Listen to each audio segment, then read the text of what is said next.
There's an analogy I want to use because it's really the only way to describe this process. But as I merged into that consciousness, I knew what it was. And it's a collective that's more than just us humans. But I'm not sure if it's just us humans on a higher level, that's where our collective kind of exists in 4D. I would call it 4D. And anybody that feels like they're ascending, if you haven't merged into a collective that's much higher than anything you've ever experienced in this reality, you're probably not, you're not going anywhere. We're just bopping around at 3D. I guess that's what I was doing. I was thinking I was hitting these really high vibes. Thinking, oh man, I'm hitting 4D or something. And these open heart experiences, I was thinking they were 6D. I'm peeking out 6D during these open. Look, it's all 3D. It's all 3D upper levels. And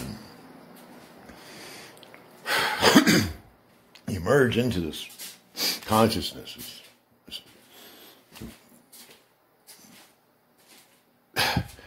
It's really overwhelming. And it's like, this can be the crazy part for most people.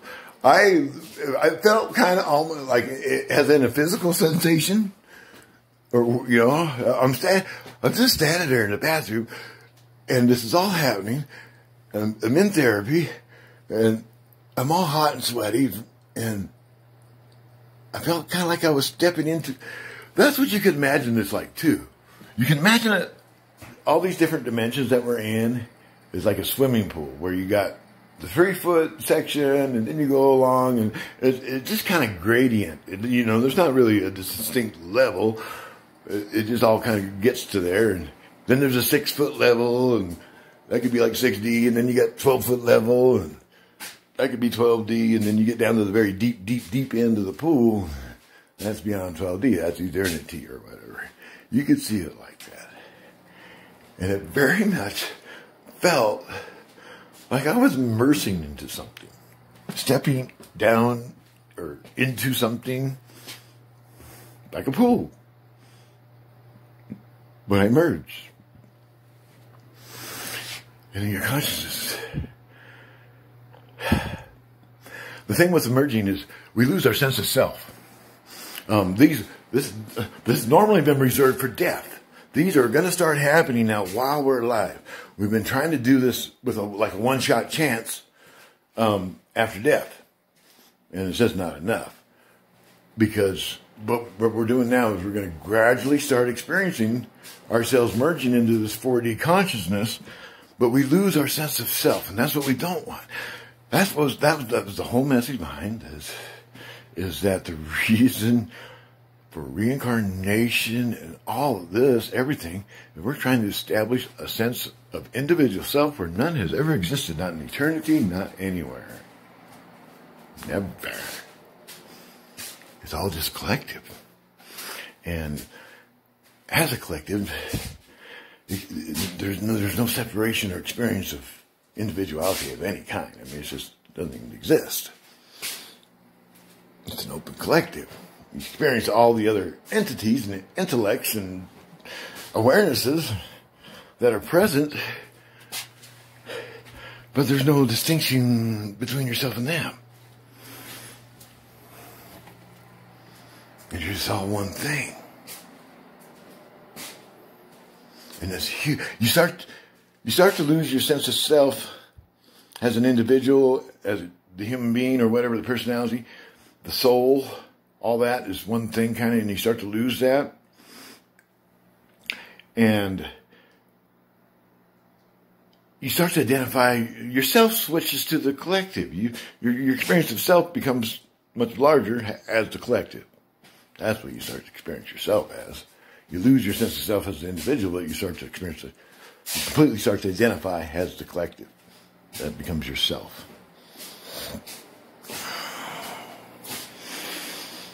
And I can feel it happening. You go there, and it's just like everything that exists here in this reality and all your memory of it and all your experience of it and all the reality of it starts to dissipate just like a dream. When we wake up from a dream in this reality and it starts to fade and you can't hardly, that's what it's like when we die or transfer over into 4D, out of this reality, out of this physical reality.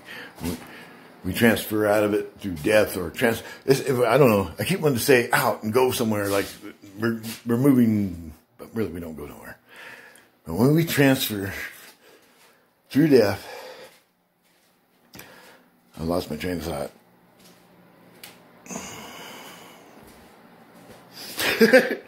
I hate this. This has been making it hard for making videos and I forget so easily.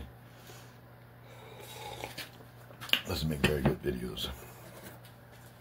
God,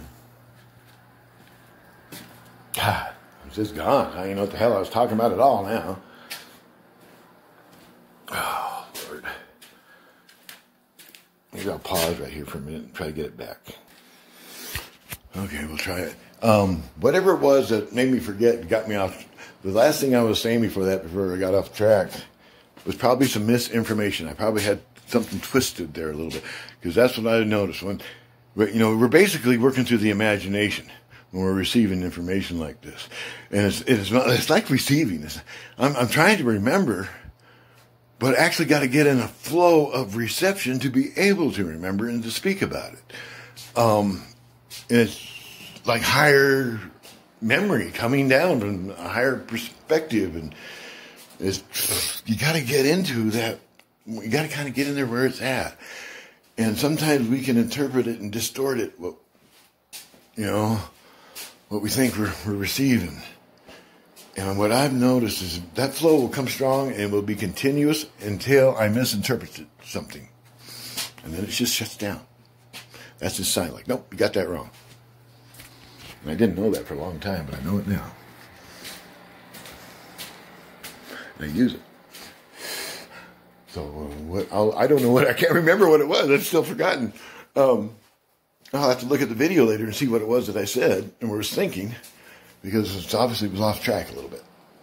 And that's what it is. It's like you got to follow along where it's leading you. But if you go off the track, well, fuck, there ain't nothing there to lead you off track.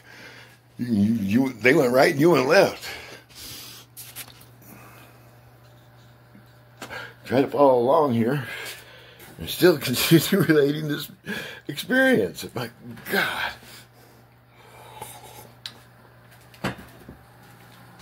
Anyways, I'm immersing. I'm feeling myself dissipate, dissolve into the collective. The analogy I mentioned earlier that I want to use is when, it's about uniqueness, it's about individuality, it's about hanging on to that self for those purposes. The uniqueness, the one-of-a-kind uniqueness that we all are. That's what's upmost. And that's what's in our sense of self at the core. And this is what we need to hang on to when we merge into these higher collectives. But we don't do it very well. That's why we continue to come down here and get reborn. The soul has no concept of self. Zero. I've been doing billions and billions and billions of lives. And I'm still getting my soul to where it can hang on to an idea of a sense of self as it merges. This is not a quick process.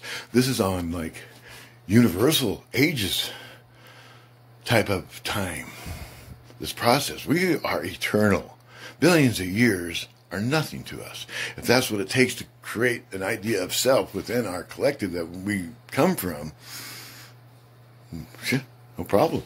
Let's get after it. Billions and billions and billions of years later, we'll be where we want to be. Cool. That's what's up. I'm not talking about billions of years. I'm talking about billions of existences. Way beyond being human. Way beyond before the earth existed.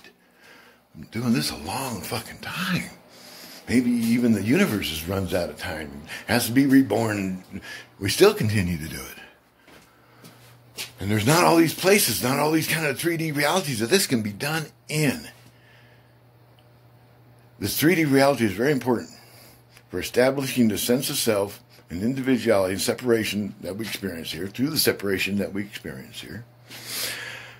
But if you were to take some water, like out of the ocean, or a big large body of water, put it in like a glass jar, flask, something, some kind of container, clear, formless mostly.